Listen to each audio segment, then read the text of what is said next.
Howdy YouTube, how's it going? It's your boy TN Smooth back here with another banger. And today I've got my 2024 mock NFL draft. Got the combine coming up here in about 2 days. Wanted to get this out before then. I'll have another one that comes out after the combine, and then another one that comes out before the draft at least. So you got at least three more mock drafts from me. The last one I've done has probably been 2 or 3 months ago. Probably about two. Probably in January, I believe. Early January. So been about 2 months. So it's time to do another one. Like I said, I want to get this out before the NFL Combine came up. Now, a question that a lot of people have is whether or not the Bears are going to keep their pick and probably pick Caleb Williams. Otherwise, you really don't keep it. Unless maybe you want to get Drake May, because otherwise, I think Drake May will be going to Washington probably. So if you want Drake May or Caleb Williams, you don't really get rid of the number one draft pick. But other than that, if you plan on keeping Justin Fields, you absolutely get rid of it. What I've got them doing before the draft, even comes around here in April, I've got the Bears trading their first and ninth pick. So number one and number nine for the Patriots third. Obviously, they're going to have to trade a little bit more. Patriots are also going to have to probably trade their 31st, their 34th, excuse me. They're probably going to have to trade their first round next year, and honestly, probably going to have to trade their first round the year after, or at least a second, or some player or something, because you're getting two top 10 picks. And the reason that I have the Bears doing this is the Bears, if you think about it, they have 1-9.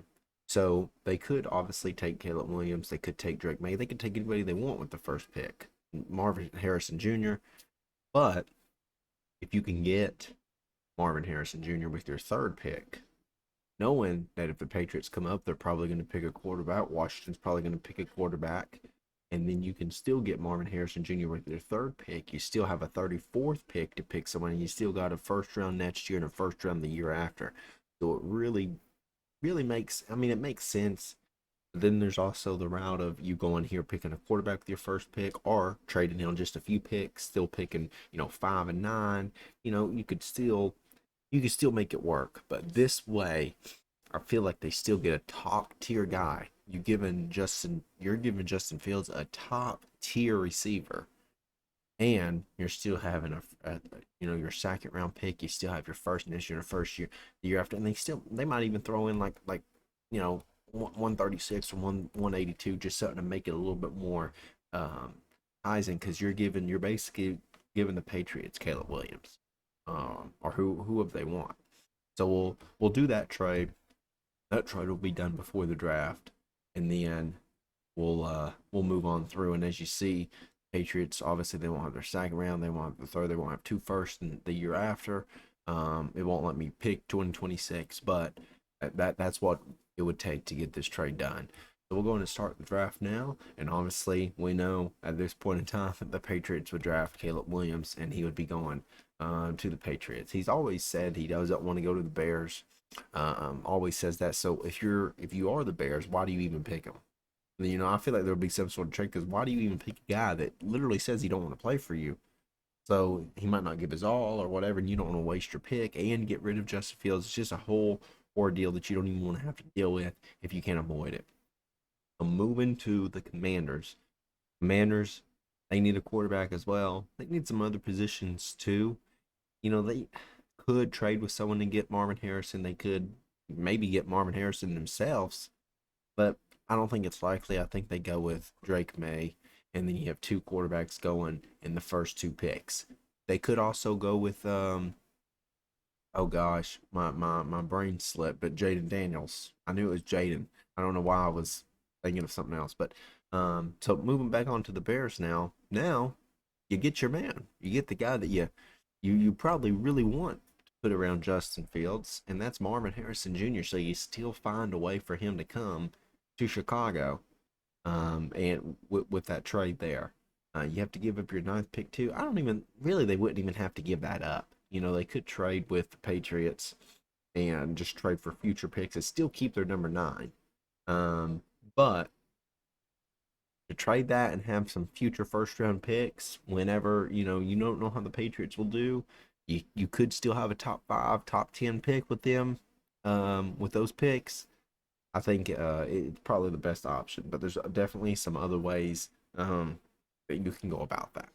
Now, moving on to the Cardinals here, it's an interesting pick. It really is. And there's some corners on down the board that I'm sure that they would love to have. However, I have the Cardinals going, excuse me, with Malik Neighbors. He's just such an explosive receiver. And, they could trade, but he's just such an explosive receiver. And I think he's worth a fourth round pick, or excuse me, top four pick. But, you know, it could happen.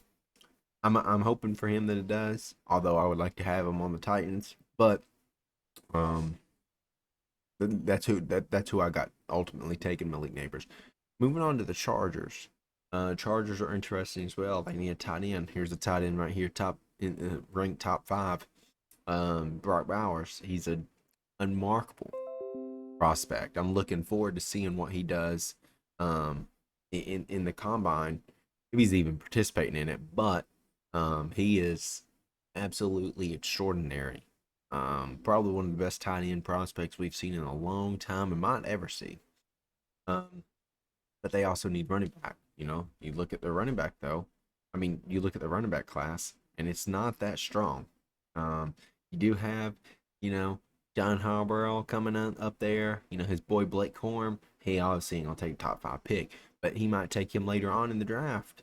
Um, you got JJ, but he's got his boy. He's got Justin Herbert. There ain't no need for him to have JJ there.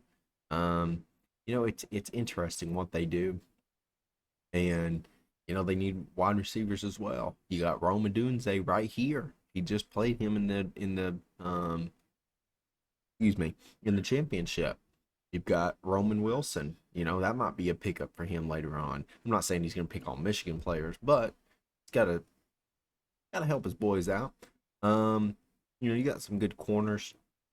Ultimately, I think I see them either one picking someone like Nate Wiggins, Cooper, Degen, or I really see them trading their pick, trading down a little bit.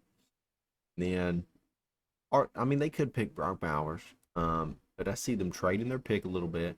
You've got Saints, Jags, Cardinals. Obviously, Cardinals would like to come back up. They're trying to build. We saw last year how the Texans did, how they came and got back to back picks. And I'm gonna say that the Cardinals will do it this year, but they'll do it for 27, 71. I mean, you're talking about a top five pick, so they would have to give up their first round pick next year too. Um, and we will do this trade, and the Cardinals will come back up, and they will pick 4 and 5. And with their fifth round pick, I mean their fifth overall pick, I keep saying round, but just stay with me, guys. You know what I mean. With their fifth overall pick, they've already picked a wide receiver. They don't really need a quarterback. They do need some offensive linemen, but it's also tempting for Brock Bowers because you don't have a good fundamental tight end. Not really. But you also need some offensive linemen. So honestly, I don't remember fully what I know that the Cardinals had what's his Zach Ertz for a while, but I think he's gone. So honestly, I see them coming back up and stealing Brock Bowers, and he's going to Arizona. Now, if they did do this, this would be epic for them because then you got two playmakers. You went from an offense that didn't really have much to having Malik Neighbors and having Brock Bowers. But Brock Bowers can act as a receiver. He can act as a blocker. He can act as a tight end. I mean, he's pretty much everything you need him to be. Now that would sting for me because in just two short picks, my Titans are coming up. I would love for my Titans to get Brock Bowers, even though they have offensive line problems. I would love, love, love for them to get Brock Bowers. But we'll see what happens with that. The Giants, I've got the Giants taking boy from LSU, Jaden Daniels, and he's going up. I know that here in the rank, whatever, he's 22, 20. People think he's going in the late first, whatever. I've every mock draft I've seen, it's got him pretty high, most of them. And I have him pretty high. I think he's going at least top 10, maybe top 15, but definitely top 15, I would think. Um, so now we're moving on to the Titans with our seventh overall pick. And some would say this pick is simple. Joe Alt. And, Joe Alt is good. Very good prospect. You've also still got Rome Odunze on the board. And you need receivers. Can't get T. Higgins now because the Bengals have pretty much locked him down. You've got D Hop. You need someone else to build around him. There's some good ones later on in the draft too. So if you don't get Rome, you still will get somebody. But you've also got to entertain the fact of what can you do maybe in the trade world. Maybe get like two top 20 picks or something with your seventh pick. Don't think it will happen. None of these teams in I mean, this is probably random anyway, but none of these teams are really interested in trading. So I don't really think it's an option to trade necessarily. Depending on how the real draft goes, there may be. So I think you kind of just got to pick with what you got. And for me, honestly, I would like to see them get somebody like Rome, somebody that's ready to play. Obviously, Joe Alt's ready to play, but somebody that can come in and be explosive. You could fix the offensive line problem with free agency in other ways. There's still a few good offensive linemen in the second round too, but majority of it's going to be fixed probably in the top 15 round. I mean, 15 picks for most teams. I'm going to say Rome Odunze because our new coach, he loves explosiveness. I love explosiveness, and just for the sake of it, I'm gonna say that they probably will pick Joe Alt, but just for the sake of it, I'm gonna say Rome Odunze. You got moving on to the Falcons here. They need a quarterback as well. They got Desmond now. He ain't doing them too good. There's also not many good quarterback prospects left. I mean, you got Michael Penix. We'll see how he does in the NFL Combine. You got Bo and you got JJ, but other than that, you don't have a lot. There's not many. There's not many good quarterbacks in this draft other than Jaden Drake and um, boy Caleb over there.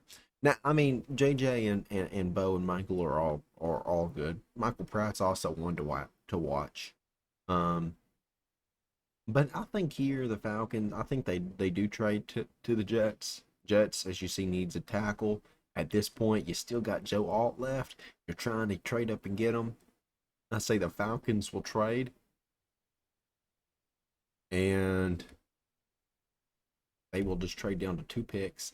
They'll still get, and then they'll also get 112 pick. They would probably get something else from that too, honestly.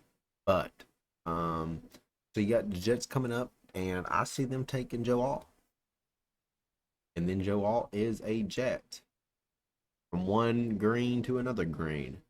You got the Patriots at 9. Now this is the Bears' original 9, but the Patriots have it now, and I see the Patriots coming in, and I see the Patriots. They need a tackle as well. They need somebody to block for their new quarterback, but they also need some receiver help. So you've got to think about that too. There's not many receivers on here left. Maybe Brian Thomas. Ladd McConkey's pretty good at Donnie Mitchell. But I see them taking Tully's from Oregon State. Somebody that can block for them. And this is where you're going to start seeing the tackles flowing. You got the Falcons back on the board. They had the original 8 traded down to 10. They're kind of in a standstill on where to go. They do need some corners. You got some great corners here. You got Terrion Arnold. You got Cooper. You got Nate. I see them taking Cooper and him going to the Falcons. So they trade down and they're still able to get the guy that they probably would have taken at 8 anyway.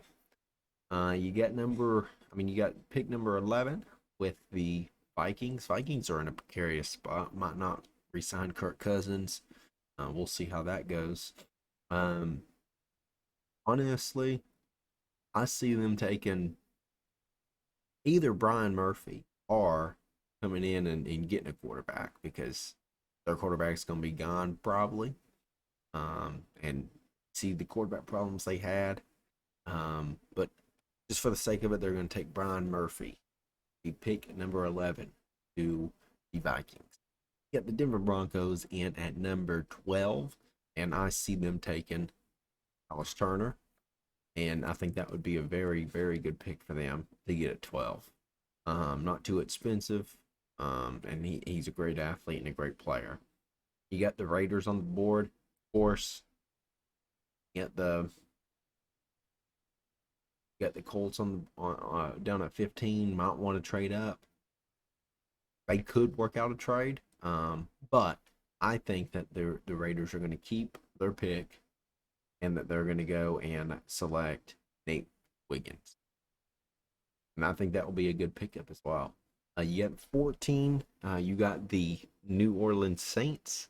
I see the New Orleans Saints taking a QB. Honestly, I know you got Fagiana here, um, but they do need a quarterback, and their quarterback really hasn't worked out. They do have Derek Carr, which obviously he did pretty good with the Raiders. Never took them to the promised land.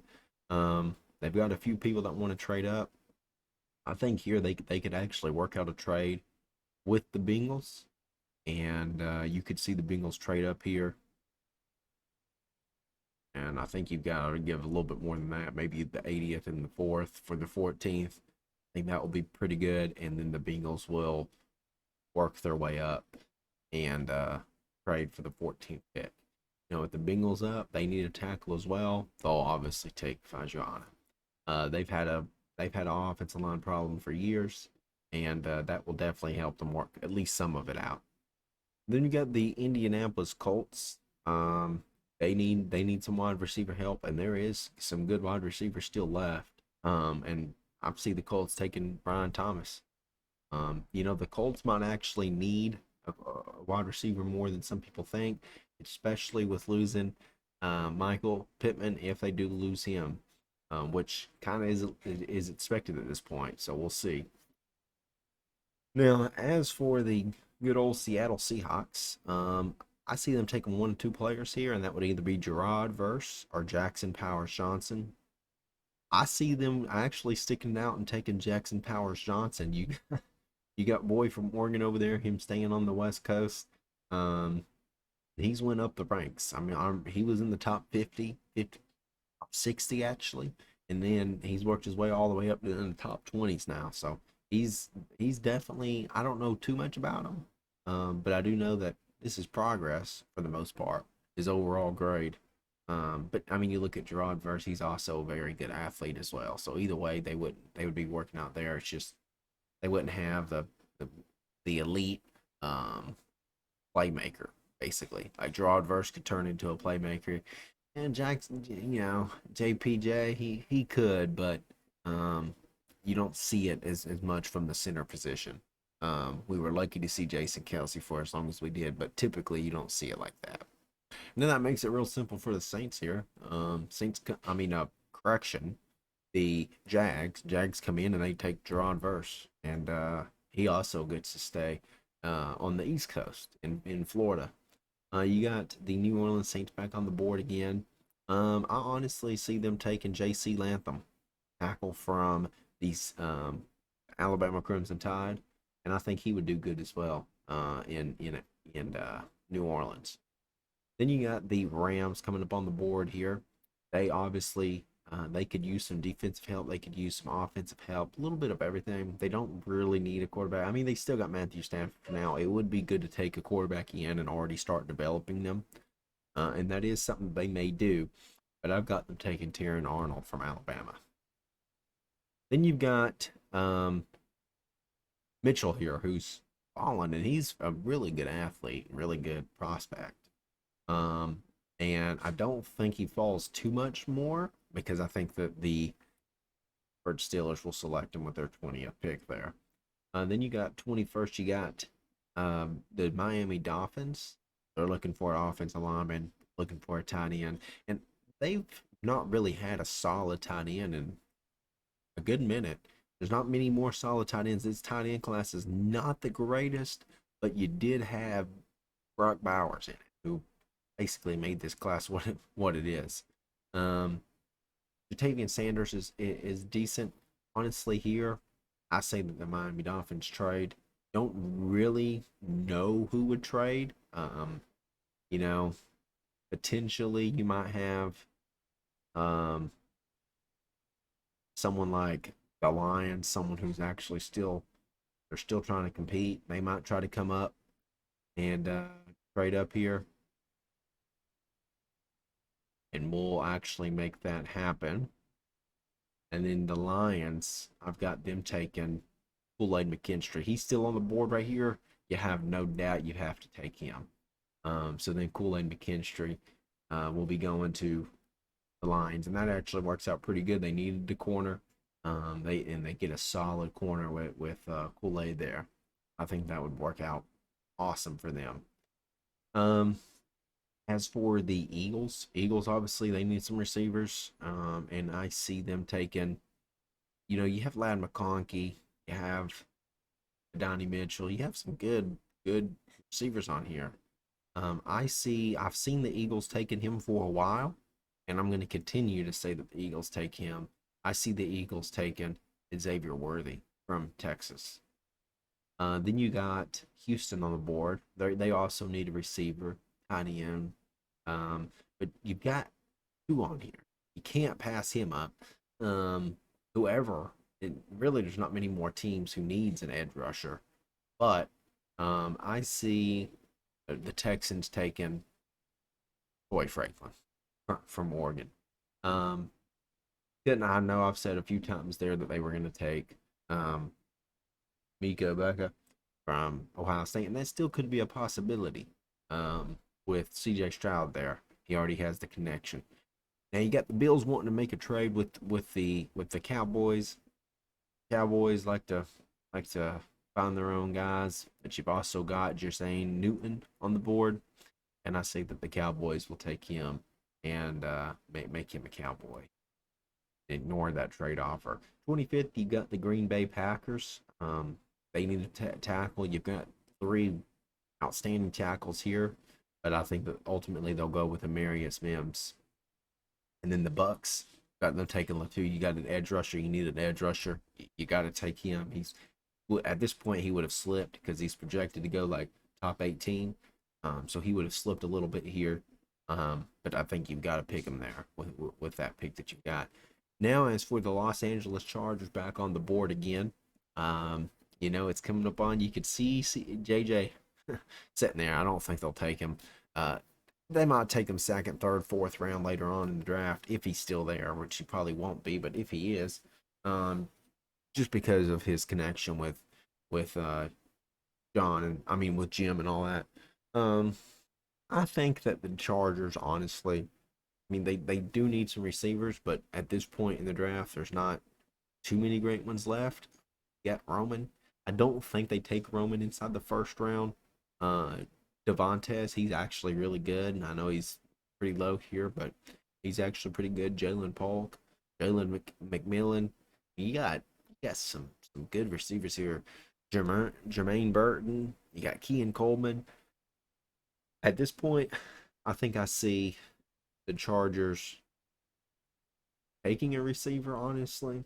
Um, and I've got them taking Devontae Walker. I think he's a good receiver. I know he's a little bit down the list there, but personally, I think he's a good receiver. You got the Bills that's still on the board here. They need some DB help. They need some tackle help. You've got Troy. You got Graham Burton. I say that they take Burton or Barton, sorry, and make him Bill.